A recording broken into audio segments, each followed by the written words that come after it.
হচ্ছে ভিডিওটা কেউ টান দেবেন না, সবাই ভিডিওটা একটু শুনে যাবেন। এই ভাইটার জীবন কাহিনীগুলো একটু শুনবেন। ওনারা হচ্ছে দুই বোন, এই ভাইটার হচ্ছে কেউ নাই, ওনারা হচ্ছে এটা ছাপিয়ে নিচ্ছে। তো উনি হচ্ছে বাস অ্যাক্সিডেন্টে ওনার হচ্ছে সর্বোচ্চ শরীর ভেঙে গুঁড়ো গুঁড়ো হয়ে গেছে, এই যে এটা দেখতে পাচ্ছেন। তো ওনার হচ্ছে মা নেই, বাবা নেই, বর্তমানে হচ্ছে কেউ নেই। তখন উনি হচ্ছে সবার কাছে হাত জোর করে সাহায্য করছে, সবাই একটু সহযোগিতা করবেন। ভিডিওটা একটু টান দেবেন না, সবাই একটু শুনবেন। যারা সহযোগিতা করতে পারবেন না তারা হচ্ছে ভিডিওটা একটু প্রচুর পরিমাণ শেয়ার করবেন।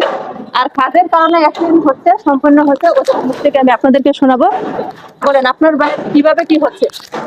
আমার ভাই বাসে অ্যাক্সিডেন্ট করছে, বাসের সামনের চাকায় ওনার দুই পা চলে গেছে, একবার হাড্ডি ভেঙে একদম গুঁড়া হয়েছে, আর আরেক পায়ের অবস্থা তো একদম বিকট, খুবই বাজে অবস্থা। এই পাউডারই বেশি সমস্যা, এই পাউডার একদম বাজে অবস্থা। সেই পাউডার মনে করেন, এই জন্যই আমরা মনে করেন মানুষের কাছ থেকে সাহায্য নিয়ে এই কয়দিন চিকিৎসা করাইছি, প্রায় আজকে 25 দিনের মতো মানুষের কাছে নিছি, নিজেদের কিছু দিছি, মিলায়া মানুষের কাছ থেকে নিয়ে সাহায্য করছি। কিন্তু আসলে দেখা যায় এখানে মনে করেন 1 টাকা 2 টাকার ব্যাপার না যে আমরা সবাই নিজেরাই দিয়ে দিব। আমরা দুই বোন বাসাবাড়ি যে কাজ করি, আমরা একটু সবার কাছে একটু সাহায্য চাই। যারা সাহায্য না দিতে পারবেন তারা ভিডিওটা একটু শেয়ার করে দিবেন। আমরা যদি এটা হচ্ছে যে বাসের মধ্যে চাকরি করতো, যে কোম্পানির মধ্যে চাকরি করতো, যে কোম্পানিতে চাকরি করতো, সে কোম্পানি থেকে হচ্ছে যে উস্তাদ ছিল, তার ড্রাইভার ছিল, সে হচ্ছে হেল্পার নামার সাথে সাথে উনি হচ্ছে বাস টান দেয়। তারপরে হচ্ছে ওই হেল্পার দৌড়ে উঠতে গিয়ে বাসের তলে পড়ে যায়, ঠ্যাংগুলা ভেঙে যায়। কিন্তু এই বাস কোম্পানি কোনো সহযোগিতা করে নাই। আর হচ্ছে তারা হসপিটাল নিয়ে এসে তাদের কোনো আর যোগাযোগ করে না, তাদেরকে ফোন দিলে হচ্ছে তারা ফোন কেটে দেয়, বন্ধ করে দেয়। কি রকম কি বাসের মধ্যে হেল্পারি করতো আপনার ভাই? মদিনা পরিবহনে হেল্পারি করতো। কিন্তু হেল্পার যদি নামে তাহলে ড্রাইভার হচ্ছে মূলত আমরা জানি গাড়ি স্লো করে চালাই।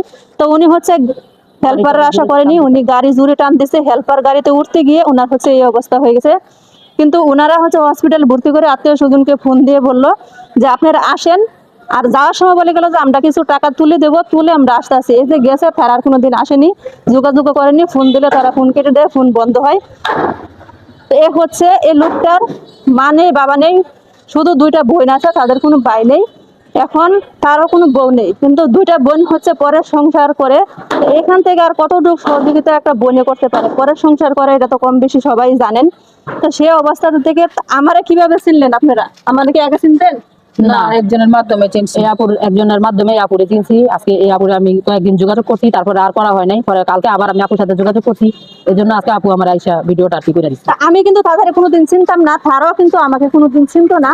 কিন্তু যেভাবে হোক আমার সাথে যোগাযোগ করে আসছে যে একটা ভিডিও করে দেন, এখান থেকে যদি আমার বাইরে একটা সহযোগিতা আসে তো সবাই হচ্ছে ভিডিওটা শেয়ার করবেন প্রচুর। আপনার একটা শেয়ারে একটা মানুষের জীবনের গল্প ঘুরে দাঁড়াবে। তো আশা করি ভিডিওটা সবাই একটু শেয়ার করবেন। আর যারা সহযোগিতা করবেন তাদের বিকাশ নাম্বার দেওয়া হবে, এই বিকাশ নাম্বার থেকে আপনারা যে যত পারেন সবাই একটু সহযোগিতা করবেন। 10 টাকা 5 টাকা আমরা এদিকে সেদিকে খরচ করে ফেলি, কিন্তু এটার কোনো মূল্য থাকে না। একটা মানুষকে যখন 10 টাকা দিয়ে সহযোগিতা করবেন, সেই সহযোগিতার উপকারিতা আপনারা আখেরাতে পাবেন। তো 10-5 টাকা আপনারা যা পারেন এই অসহায় মানুষটাকে দিবেন।